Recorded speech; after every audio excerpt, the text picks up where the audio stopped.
Eu não sei vocês, mas toda vez que eu vejo a imagem de uma floresta sombria, ou se eu olho para uma foto de uma cidade antiga, me vem à mente que algo se esconde da gente nas sombras.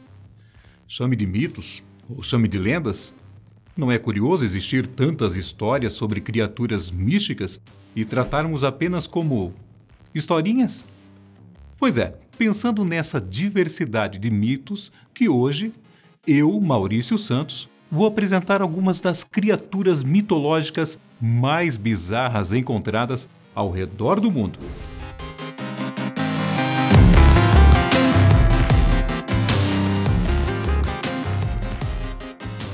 Vamos começar por um mito coreano que talvez você já tenha ouvido o nome, mas não sabe a verdadeira história. Kumiho, a raposa de 9 caudas. Muita calma nessa hora. O nome é o mesmo da criatura que aparece em Naruto, mas, no nosso caso, a narrativa pega um caminho completamente diferente, cheia de mortes e momentos sexuais. Acontece que a Kumiho é uma espécie devoradora de homens, e isso pode ser interpretado tanto no sentido figurado quanto no literal. Para seduzir, digamos, a presa, a raposa consegue se transformar em uma bela mulher. E quando essa primeira etapa está concluída, ela costuma comer o fígado ou o coração dos homens. O que a lenda diz é que uma Kumiho é uma raposa que conseguiu viver por cerca de 1000 anos. E graças à incrível longevidade ou acúmulo de energia, ela teria adquirido a habilidade de mudar de forma. Só que, ao que parece, ela não consegue transformar por completo, pois dizem que alguma parte do animal permanece. Pelo que eu te contei, a raposa de 9 caudas é vista como uma criatura muito cruel, mas acontece que nem sempre foi assim. Diversos textos antigos falam que elas eram criaturas bondosas, que ajudavam os seres humanos. Algumas versões chegam a dizer que elas eram tão inocentes que acabavam enganadas facilmente. Seja como for, em algum momento do tempo, a ideia das Kumihos mudou, ao ponto de dizerem que elas costumam andar por cemitérios durante a noite apenas para se alimentar de cadáveres. Você conhece os Akerabuamelo? O nome é complicado, é verdade. Então vamos chamá-los pelo nome mais comum, os Homens Escorpião. Essas criaturas aparecem em vários mitos que foram escritos na língua acadiana, só que as passagens mais interessantes que mencionam os bichos estão na epopeia de Gilgamesh. E aqui vale um parênteses sobre esse texto. A epopeia é um poema épico escrito por volta do ano 2000 a.C. e mostra o rei Uruk em busca da imortalidade.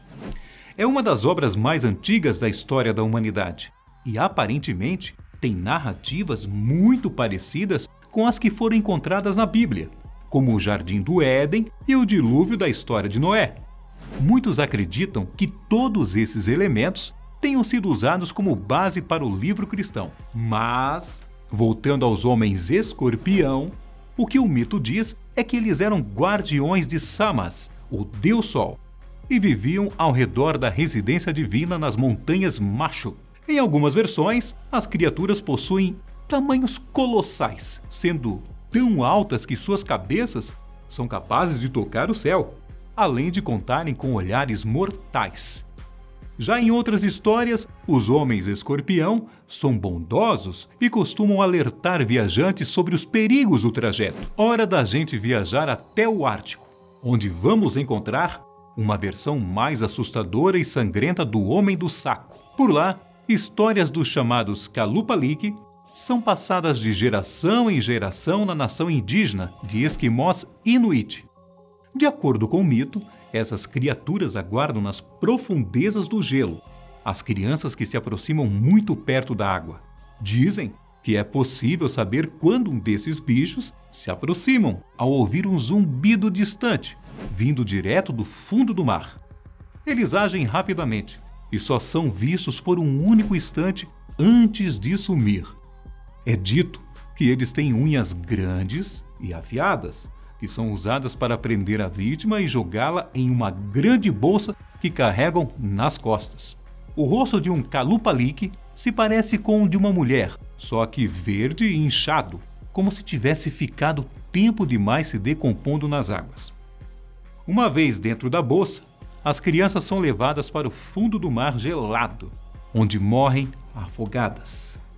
Continuando nossa viagem pelo universo das criaturas bizarras, nós não poderíamos deixar de falar daquela que tem o corpo de homem e cabeça de touro. O nome dele você conhece: Minotauro. A história começa com um acordo feito entre o então rei de Creta, Minos, com Poseidon. Se o humano sacrificasse um belo touro branco de seu rebanho, o deus daria o comando dos mares para ele. Só que Poseidon acabou sendo enganado, já que Minos ofereceu outro animal. Descontente com a traição, o deus dos mares recebeu a ajuda de Afrodite para fazer com que a esposa do humano se apaixonasse por um touro. E foi dessa relação bastante bizarra que nasceu a criatura conhecida como Minotauro. Minos entendeu o porquê de ter sido punido e tomou a decisão de não matar o monstro. Só que ele também não deixaria o Minotauro livre por aí. Minos optou por escondê-lo em um grande labirinto de onde ele não conseguiria sair. Mas havia um problema no meio de tudo isso. A criatura precisava ser alimentada, e para que ela não morresse de fome, o rei de Creta mandava jovens virgens algumas vezes por ano para dentro do labirinto. E é aqui que entra o herói Teseu, para acabar com esse problema. Ele entrou no labirinto como um dos jovens virgens e com um novelo tratou de marcar o caminho para conseguir sair depois. No final de tudo, Teseu foi capaz de libertar aqueles que ainda estavam presos e conseguiu matar o Minotauro. Quem aí já conhecia essa história? Comenta aqui depois nos comentários. Uma coisa eu posso te dizer: não é só de criaturas imortais que são feitos os mitos. Por exemplo, na mitologia tibetana, nós vamos encontrar os chamados Rolengs, que nada mais são do que um tipo de zumbi. A diferença aqui é a forma com que eles agem e também como são criados. A história conta que os Rolengs podem ser feitos de duas formas: por um feiticeiro ou por um espírito Gidon. Eles vagam por aí em busca de pessoas para transformá-las em Rolengs. Só que, ao invés de fazerem isso através de mordida, eles precisam apenas tocá-las. Basta isso, um toque, e você se torna um zumbi. Por ser literalmente um cadáver que voltou da morte, os Rolengs têm uma aparência horrível de decomposição e carne podre. Sem falar que os movimentos dessas criaturas são bem limitados. Eles não conseguem falar e nem se curvar, além de também não serem capazes de dobrar as articulações, o que faz com que seus braços sejam extremamente rígidos. Caso um dos zumbis tenha escolhido a próxima vítima, ele irá balançar a língua para frente e para trás, um gesto de sinalização, se é que podemos chamar assim.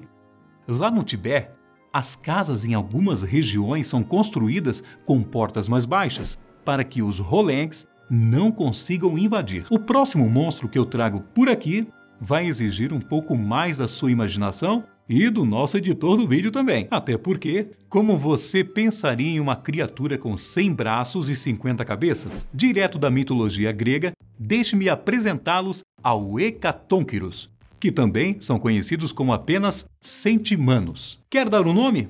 Fica a seu critério, já que o interessante mesmo aqui é a história por trás desses seres medonhos. Os Hecatonquirus são, na verdade, o nome de 3 criaturas: Briareu, Coto e Giges, que eram filhos de ninguém mais, ninguém menos que Urano e Gaia. E da mesma forma que algumas histórias da mitologia grega são bem aleatórias, essa não fica de fora. Assim que Urano percebeu a monstruosidade que ele e Gaia geraram, a divindade do céu tentou empurrá-los de volta para o ventre da Mãe Terra. Só que, como é de se esperar, isso não funcionou. Mas Urano estava tão determinado a fazer alguma coisa a respeito que decidiu escondê-los nas profundezas do Tártaro. Assim, ninguém nunca os encontraria. Posteriormente, Cronos usou os Hecatonquirus em sua missão contra Urano, mas acabou devolvendo-os à prisão. Foi só quando Zeus libertou os três que a situação tomou um caminho diferente. Zeus usou os três em sua luta contra os titãs, e parece que a agilidade com os 100 braços e as 50 cabeças foram bem úteis na batalha, já que eles conseguiam lançar uma grande quantidade de pedras nos inimigos. No final da guerra, Zeus os deixou livres e Briareu foi morar nas profundezas do mar Egeu, enquanto Coto e Giges ganharam morada em palácios no rio Oceanos. Agora, que tal uma parte 2 desse tema? Aproveita e me diz qual outra criatura que também poderia ter aparecido nesse vídeo. Aqui é o Maurício Santos e a todos vocês eu desejo uma ótima semana, fiquem com Deus e até o próximo vídeo.